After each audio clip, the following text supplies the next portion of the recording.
détour du chemin, les tours de la cathédrale sont enfin apparues. Elles se dressent au loin et grossissent insensiblement au rythme de la marche. Au milieu du petit groupe de marchands et d'artisans auquel il s'est joint pour se protéger des risques du voyage, le pèlerin médiéval ressent un mélange de joie et de crainte. Joie d'accomplir son vœu, de parvenir bientôt à ce but. Joie de trouver là l'occasion de s'approcher, non pas de Dieu, non, ce serait trop audacieux de le penser, mais de s'approcher au moins de ceux qui eux-mêmes en sont proches, le clergé, les moines. Joie d'accéder enfin à ce lieu, la cathédrale. Une sorte d'antichambre vers le ciel. Ce soir, ou demain, ce pèlerin entrera dans cet immense et long vaisseau. Il achèvera ainsi sa pérégrination dans la nef, puis dans le déambulatoire autour du chœur. Ses yeux seront sans cesse portés par les colonnes, les voûtes et les vitraux vers le haut, conduits à s'élever, jusqu'au moment où l'on élèvera le Saint-Sacrement, là-bas, au-dessus de l'autel. Et cette participation, par les yeux, à ce moment sacré, sera l'un des moments les plus intenses de ce pèlerinage. Mais ce pèlerin qui s'approche de son but ressent aussi, mêlé à cette joie, de la crainte, qui se renforcera encore tout à l'heure, il le sait. La grandeur de la cathédrale l'exalte, mais elle l'écrase aussi. Osera-t-il seulement lever les yeux? Sa vie pécheresse, sa petitesse, son indignité, dont il a une si vive conscience, ne vont-elles pas l'accabler? N'est-il pas en train de trop s'approcher de l'impensable majesté de Dieu? Peut-être sa crainte se concentrera-t-elle sur un moment et un lieu précis, l'entrée dans le bâtiment lui-même. Car pour passer du parvis au narthex, il faut franchir le porche. Et là, au-dessus du porche, il y a ce bas-relief qui représente le Christ en gloire, qui observe et qui trie, le Christ en majesté, qui préside au jugement dernier. Il siège en souverain, immobile, sur son trône. Et tout autour de cette image centrale et fixe qui focalise l'attention, se déploie une sorte de récit en sculpture. Les yeux vont d'une scène à l'autre et déchiffrent le scénario du jugement. De la main droite, le Christ désigne le ciel, aux brebis bénies de son Père. De sa main gauche, il désigne au bouc, aux maudits, les lieux infernaux où s'agitent déjà des diables.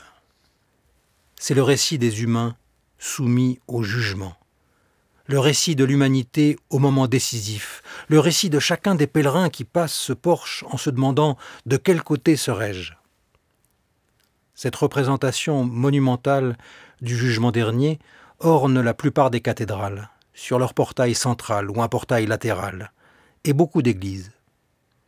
Elle a marqué le Moyen-Âge dans sa globalité, installant et approfondissant au fil des siècles cette idée d'une justice de Dieu bornée d'un côté par la miséricorde et de l'autre par la sévérité, mais toujours centrée sur la rétribution et donc sur la peur. Cette peur a suscité ou infléchi une bonne part de l'expression religieuse chrétienne d'Occident, avec son cortège d'œuvres pieuses et de messes répétitives, de pèlerinages et de mortifications jamais suffisantes, et cette inquiétude du nécessaire perfectionnement, de la progression dans la hiérarchie de la sainteté. Car la grande question, devant ce juge divin, aux exigences inatteignables, mais à la compassion toujours possible, est donc comment obtiendrai-je de Dieu qu'il me soit favorable? Wie kriege ich einen gnädigen Gott? C'est ainsi que Martin Luther formule dans sa langue cette question dont il hérite en homme de la fin du Moyen-Âge et qu'il porte en lui-même comme une angoisse intime. C'est là le cœur même de toute démarche proprement religieuse, obtenir la faveur de Dieu. Et l'enjeu de ce drame se noue autour du verbe « obtenir » bien sûr. Comment obtenir? La religion a pour but d'identifier les voies d'accès à Dieu, de les codifier, de les garantir. Elle établit et décline les conditions, sans doute exigeantes, mais au moins répertoriées et praticables, qui permettront cet accès. Les dispositions intérieures à cultiver, les doctrines auxquelles adhérer, les formules à réciter, les comportements à éviter et ceux auxquels s'adonner. La religion apporte ses secours, comme on dit, et ses lumières pour guider le fidèle. Obtenir la faveur de Dieu, c'est la raison d'être de tout système religieux. Au tournant du bas Moyen-Âge et de la Renaissance, c'est-à-dire à l'époque de Luther et de la première génération de la Réforme, ce mode de relation religieux avec Dieu connaît une sorte de paroxysme avec la pratique des indulgences. Les indulgences sont l'aboutissement, à la fois rationnel et aberrant, de cette logique fondée sur le donnant-donnant entre le fidèle et Dieu. Je te donne mes réparations, tu me donnes une réduction de peine. Plus largement, je te donne ma repentance, tu me donnes ton absolution. Je te donne mes sacrifices, tu me donnes ta paix. Je te donne mes bonnes œuvres, tu me donnes ton salut. Et tout cela avec un lien de cause à effet. Autrement dit, par mes pratiques, par ma piété, par ma morale, par ma fidélité à l'héritage des pères et des martyrs, par mes dispositions intérieures, j'entre en négociation avec Dieu. Les indulgences sont le produit le plus sophistiqué d'une ingénierie religieuse, diversifiable à l'infini, mais dont l'objectif est toujours le même, faire commerce avec Dieu. Gardons-nous de penser que ce type de relation serait réservé à une époque, la fin du Moyen-Âge, à une pratique, l'acquisition des indulgences, à une confession, l'Église catholique romaine. Sous des visages divers et parfois très subtils, elle existe dans toutes les religions et toutes les confessions chrétiennes. Il s'agit de rendre Dieu prévisible, aux termes de procédures auxquels il se soumet et qui garantissent le lien avec lui. Et donc d'assigner Dieu à une résidence à laquelle on puisse avoir accès, de le fixer dans un lieu où l'on soit sûr de le trouver. Tabernacle, temple, hostie, lettres de la Bible, doctrine, morale, expérience, phénomène. En s'attaquant au système des indulgences, Luther dénonce cette logique du donnant-donnant qui le sous-tend. Et dans l'œuvre des réformateurs, cette critique s'étend très vite aux autres piliers de ce qu'il faut bien appeler le système religieux de la chrétienté. Non, disent-ils, il n'y a pas de hiérarchie au sein de la communauté chrétienne, avec le peuple tout en bas, le clergé au-dessus, et au-dessus encore celles et ceux qui prononcent les vœux monastiques. Non, les œuvres pieuses n'ont aucune valeur quant au salut. Non, Dieu n'est pas un mélange de comptables et de juges qu'il faudrait amadouer. Ce qu'opère la Réforme, au fond, c'est une dévalorisation essentielle de la démarche religieuse en elle-même, et donc une dénonciation de toutes les servitudes qui en étaient issues. C'est pourquoi, par exemple, c'est devenu une banalité de dire que la Réforme a joué un rôle capital dans l'avènement de la liberté de conscience, jusque dans ses conséquences au plan des libertés sociales et politiques. Mais on méconnaît trop souvent que c'est d'abord sur le plan de la liberté reconnue à Dieu que la Réforme jaillissante opère un renversement. Ce renversement peut être résumé dans une formulation très simple, mais très radicale. Dieu est souverainement libre. En aucune manière, l'agir de Dieu n'est conditionné, ni de près ni de loin, par l'agir humain. L'affirmation de la souveraine liberté de Dieu réduit à néant tout espoir d'obtenir quelque chose de lui. Obtenir au sens d'attendre un effet en retour d'une initiative de notre part, d'escompter une contrepartie.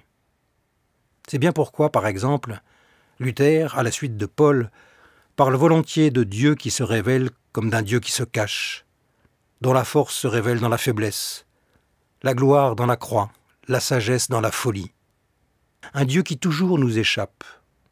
Ou bien encore, c'est pourquoi Calvin insiste sur le fait que rien ne peut jamais enclore Dieu. C'est ce que l'on résume sous le mot « grâce ». Si le Dieu vivant est bien un Dieu de grâce, et c'est là une affirmation constante de l'ensemble de la Réforme, alors il n'est lié par aucune causalité. Ce que nous faisons et ce que Dieu fait ne relèvent en aucun cas ni de la compétition, ni de la collaboration, ni du lien de cause à effet. La relation avec Dieu est gracieuse, gratuite, radicalement hors commerce. Cette relation avec Dieu se nomme la foi. Et qu'elle soit absolument gratuite, c'est-à-dire qu'elle ne donne droit à rien, qu'elle ne permette pas d'exiger quoi que ce soit de lui, n'empêche nullement qu'elle nous ouvre à un abandon dans lequel nous attendons tout de Dieu. Ne rien chercher à obtenir de lui, mais tout attendre de Dieu. La foi est une relation pour rien et qui transforme tout. Jésus n'a cessé de manifester cette souveraine liberté de Dieu, qui n'est assignée à aucune résidence et liée par aucune contrainte religieuse. Il l'a fait en guérissant le jour du sabbat, en pardonnant les péchés, en s'attachant aux enfants, en se plaçant au-dessus de Moïse, en fréquentant les impurs, en s'invitant chez les réprouvés. Il l'a fait encore, avec quel éclat scandaleux et même blasphématoire, le jour où il a chassé les marchands du temple de Jérusalem, rendant précisément impossible cette logique du donnant-donnant avec son Père. Mais Jésus a exprimé cette liberté de manière peut-être plus frappante et plus scandaleuse encore, par l'une de ses paraboles les plus célèbres. La liberté de Dieu s'y manifeste sous les traits d'une étonnante mobilité.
Chaque mot est donc choisi, chaque formule pèse.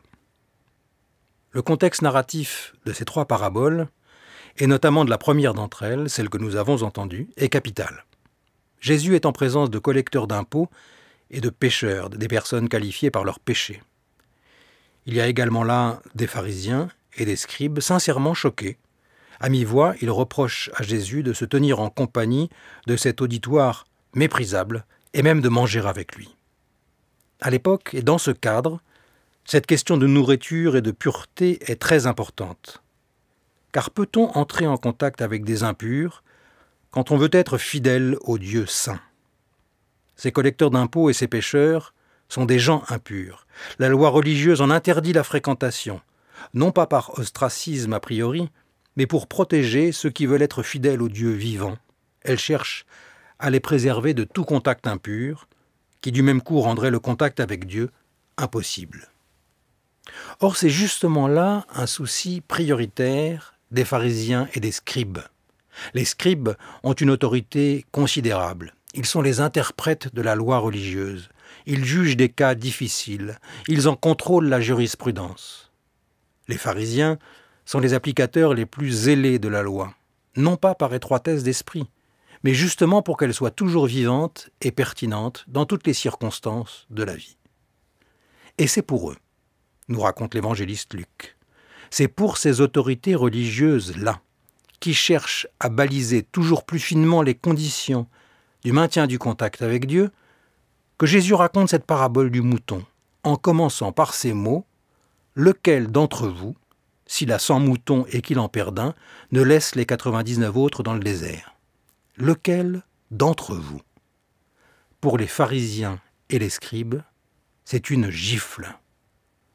Le métier de berger était méprisable, tellement méprisable qu'il était interdit par la loi religieuse à ceux qui voulaient rester purs. Un traité rabbinique de l'époque donne incidemment une liste des métiers les plus méprisables. Par ordre décroissant, on trouve joueur de dés, usurier, organisateur de concours de pigeons, marchand de produits de l'année de jachère, berger, collecteur d'impôts. Être berger était plus méprisable qu'être l'un de ces collecteurs d'impôts avec lesquels Jésus mange. Et c'est à des pharisiens et des scribes que Jésus dit « Lequel d'entre vous ?» Un autre texte rabbinique dit qu'il n'y avait pas d'occupation plus méprisable que celle de berger. Celui qui l'exerçait ne pouvait par exemple ni porter témoignage, ni juger. Et c'est à des juges, selon la loi religieuse, que Jésus dit « Lequel d'entre vous ?» C'est plus que de l'ironie, c'est de l'injure. Pourtant, nous ne sommes pas encore au bout des extravagances de Jésus, car il met en scène un berger qui abandonne 99% de son troupeau. 99%, c'est pas sérieux. Et où les laisse-t-il, ces 99%? Il ne les place pas dans un enclos, où ils seraient à l'abri pendant ses recherches. Il ne les conduit pas même dans un pâturage tranquille, il les laisse dans le désert, le lieu de la solitude, de la tentation, des démons, des brigands. Et comment les laisse-t-il? Il les y abandonne. Il les laisse tomber. Il les laisse croupir. Le berger de la parabole de Jésus est un berger qui, pour aller chercher l'unique, déserte son troupeau. Et les extravagances de la parabole se poursuivent. Car une fois que le berger a retrouvé son mouton perdu, il ne se réjouit pas en poussant simplement un gros soupir de soulagement. Non, il organise une grande fête avec tous ses voisins, avec tous ses amis. Une telle fête, quand on a sauvé sa propre vie, d'accord. Une telle fête, quand on a sauvé 99% de son troupeau, je veux bien. Mais pour un seul de ces moutons, si je peux me permettre, ça coûtera beaucoup plus cher que le mouton qui a été retrouvé. Enfin, l'extravagance qui clôt la parabole fait écho à celle qui l'ouvrait. Car au début, Jésus faisait une hypothèse injurieuse pour son auditoire religieux, lequel d'entre vous, et en terminant, il fait une hypothèse injurieuse pour Dieu. Jésus dit qu'il y aura plus de joie dans le ciel pour un seul pécheur repentant que pour 99 justes qui n'ont pas besoin de conversion. Mais c'est une proportion proprement délirante. Le juste, c'est celui qui vit en tout selon la volonté de Dieu. À tel point que le psaume 143, par exemple, un psaume que ses auditeurs spécialistes de la loi connaissent parfaitement bien, un psaume que Paul cite plusieurs fois dans ses lettres, ce psaume supplie Dieu en disant « N'entre pas en jugement avec moi, ton serviteur, car aucun vivant ne peut être juste devant toi. » Aucun vivant. C'est même pas 1%, c'est 0%. Et Jésus se place dans la perspective où il y aurait un pécheur pour 99 justes. D'un bout à l'autre de cette parabole, et jusque dans ses détails, comme d'ailleurs dans les paraboles qui la suivent, Jésus évoque un Dieu extravagant, c'est-à-dire un Dieu imprévisible, un Dieu qui fait autre chose et même le contraire de ce qu'on attendrait, un Dieu dont les choix sont déraisonnables. Devant ces pharisiens et ces scribes, si attentifs aux conditions d'accès à Dieu et qui désapprouvent les actes de Jésus, Jésus parle d'un Dieu étranger à toute leur représentation religieuse. Ce Dieu-là, que Jésus met en scène dans sa parabole, c'est le Dieu mobile. Son unique souci, c'est ce mouton perdu, perdu à en être détruit, perdu à en mourir. Et c'est pour lui qu'il devient mobile. Il va et il vient, il marche et il cherche, il arpente et il fouille, jusqu'à ce qu'il le trouve. Dans sa version de la parabole, l'évangéliste Matthieu parle d'un homme beaucoup plus raisonnable à tous égards, qui cherche son mouton et, s'il le trouve, qui se réjouit. C'est une joie conditionnelle, ça peut ne pas arriver. Mais selon Luc, c'est jusqu'à ce qu'il le trouve. Dieu, tel que la parabole le suggère, c'est un Dieu qui quitte tout pour marcher, et qui n'aura de cesse de marcher et de chercher jusqu'à ce qu'il ait trouvé. C'est un Dieu mobile, mis en route par ce désir de retrouver son unique mouton perdu. C'est un Dieu mobile, et ce qui le meut, c'est la passion de retrouver et de célébrer ces retrouvailles dans la joie partagée. À 3 reprises, la joie est mentionnée dans les quelques lignes de cette parabole. Le Dieu dont parle Jésus est un Dieu mobile, dont le mobile est la joie de la rencontre.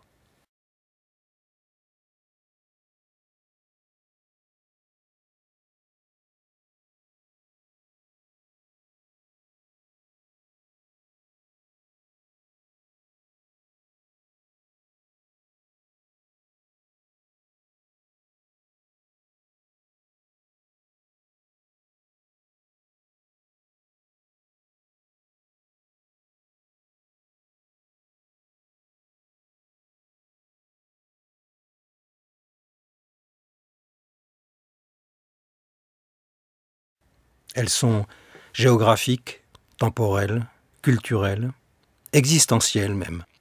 La mobilité n'est pas une nouveauté. Elle est même probablement consubstantielle à l'être humain. Mais la mobilité est devenue un maître mot. Elle marque de manière toujours plus forte des aspects toujours plus nombreux de nos existences intimes et collectives. Longtemps, la mobilité fut un état temporaire, une phase transitoire entre 2 situations de stabilité, professionnelle, sociale ou internationale par exemple. C'est la mobilité comme moyen, si l'on peut dire. Aujourd'hui, la mobilité semble être devenue, en plus, une injonction. Il est normal, positif, et même nécessaire de rester mobile. La mobilité est censée être notre état, de plus en plus permanent, dont on admet qu'il puisse faire place à des périodes de stabilité, mais plutôt brièvement et de loin en loin. C'est la mobilité comme fin, pour elle-même. Pourquoi ? Pourquoi sommes-nous de plus en plus mobiles, même si c'est sans but ? Que cherchons-nous dans cette mobilité dans laquelle nous baignons, que nous subissons et renforçons à la fois ? Quelle est notre quête dans cette mobilité qui fait nos délices et nos détresses ? Je crois que c'est de nous-mêmes que nous sommes en quête. Car si nous sommes toujours plus mobiles, c'est que la question de notre place ne reçoit plus de réponse évidente et satisfaisante. Notre place sous le ciel et sur la terre, notre place dans l'histoire et la succession des générations, notre place à nos propres yeux et aux yeux des autres. Nous pouvons voir cette place comme le fruit d'un hasard et c'est alors une destinée qui nous semble frapper du sceau de l'absurde dont nous ne voulons plus. Nous pouvons à l'inverse considérer que notre place doit faire l'objet d'un choix et choisir qui l'on est, être l'auteur de sa propre vie, est un défi grisant et épuisant. Nous bougeons parce que nous nous fuyons et parce que nous nous cherchons. Le Dieu des Écritures bibliques, lui, n'est pas le Dieu des immobilités.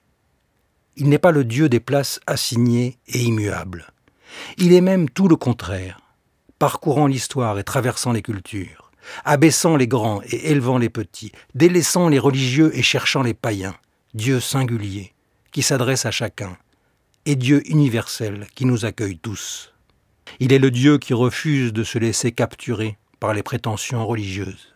Il est le Dieu qui se met sans cesse en chemin, sans cesse en quête. Il est le Dieu mobile, dont la mobilité n'est pas utilitaire, dictée par un but qui, une fois atteint, le laisserait en repos. Il est le Dieu mobile, mu par le désir de la rencontre et par la plénitude de joie partagée que fait naître cette rencontre. C'est là le mobile de sa mobilité. Ainsi, devant ce Dieu vivant, nous nous découvrons comme des êtres de rencontre, des êtres non pas de fuite éperdue ni de quête épuisante, mais des êtres que Dieu cherche jusqu'à ce qu'il nous trouve. Et quand il nous a trouvés, nous sommes chez nous, où que nous soyons, car nous sommes avec lui. Rencontrés par Dieu, nous sommes des êtres appelés à rencontrer à notre tour, dans cette promesse de fraternité que Dieu sème à tout vent, inlassablement. Après quoi courons-nous ? Pourquoi sommes-nous vivants ?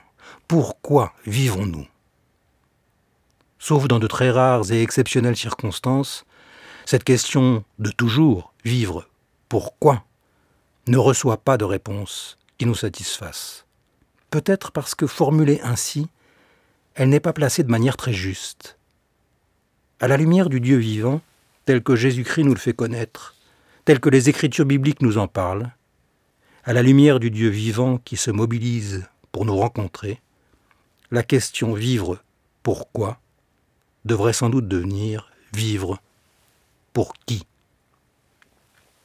Lorsque je laisse de côté, ne serait-ce qu'un moment, la question pourquoi est-ce que je vis, et que je me laisse saisir par la question pour qui est-ce que je vis, c'est comme si une lumière venait rendre méconnaissable un paysage pourtant bien connu, comme si l'air que je respirais était d'un coup renouvelé.